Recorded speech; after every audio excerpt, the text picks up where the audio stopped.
Every single one of you has something that you're good at. Every single one of you has something to offer. And you have a responsibility to yourself to discover what that is. That's the opportunity an education can provide. Maybe you could be a great writer, maybe even good enough to write a book or articles in a newspaper, but you might not know it until you write that English paper, that English class paper that's assigned to you. Maybe you could be an innovator or an inventor, maybe even good enough to come up with the next iPhone or the new medicine or vaccine, but you might not know it until you do your project for your science class. Maybe you could be a mayor or a senator or a Supreme Court justice, but you might not know that until you join student government or the debate team. And no matter what you want to do with your life, I guarantee that you'll need an education to do it. What imprint will you leave in the sands of history?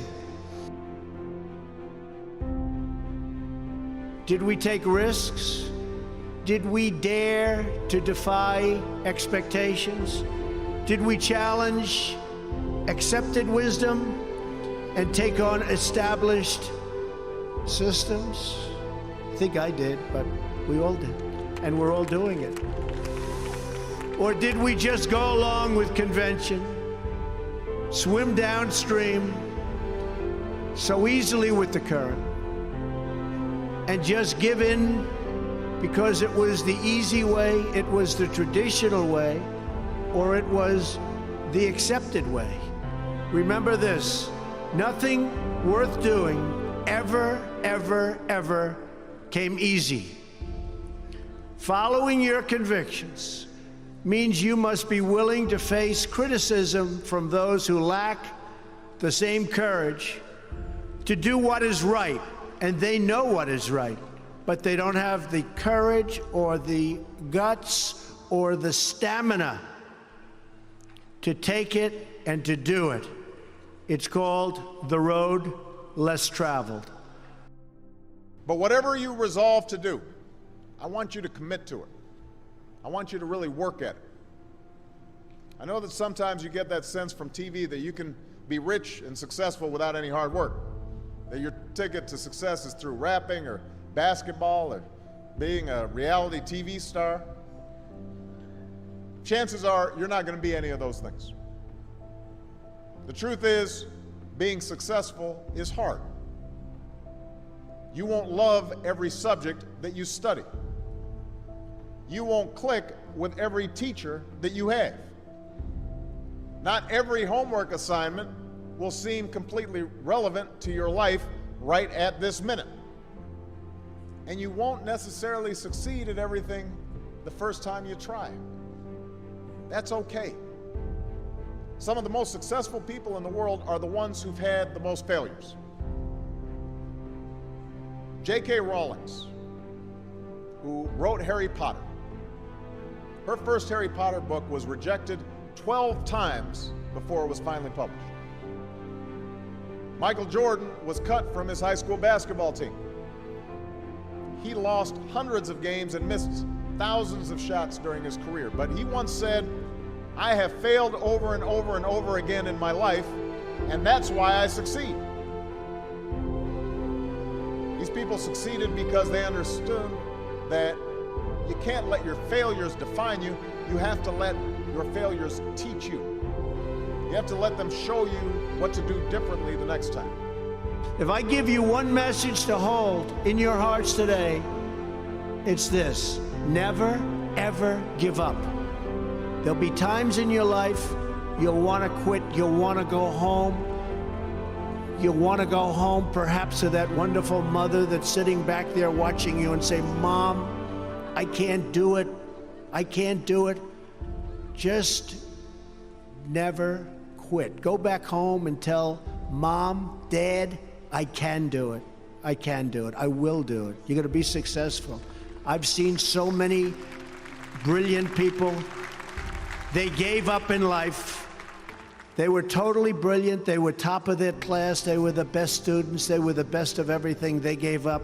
I've seen others who really didn't have that talent or that ability, And they're among the most successful people today in the world because they never quit and they never gave up.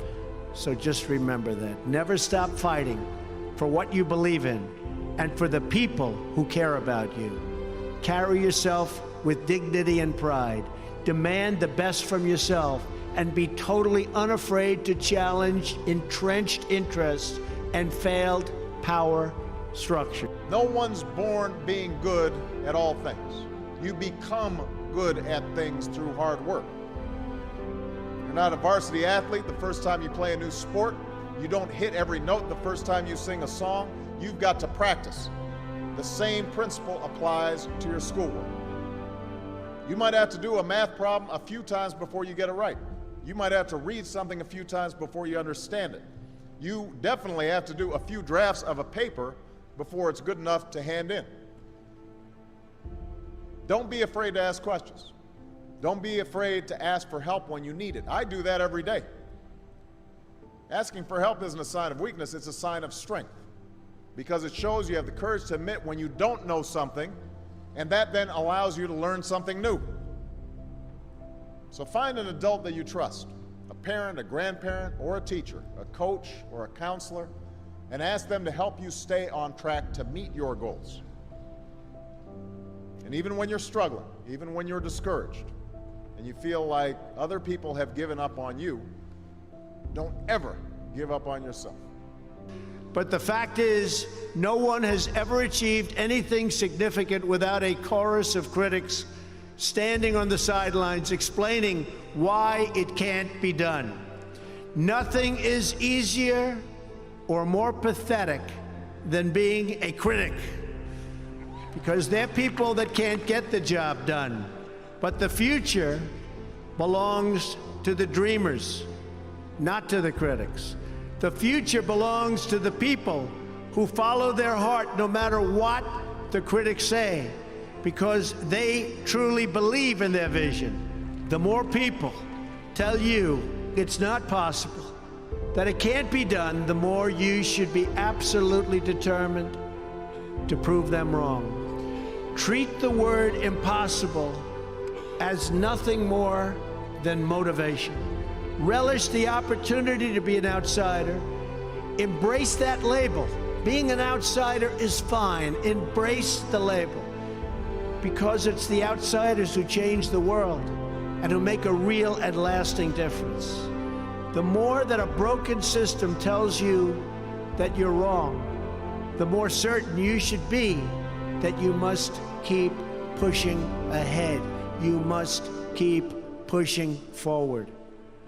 And always have the courage to be yourself.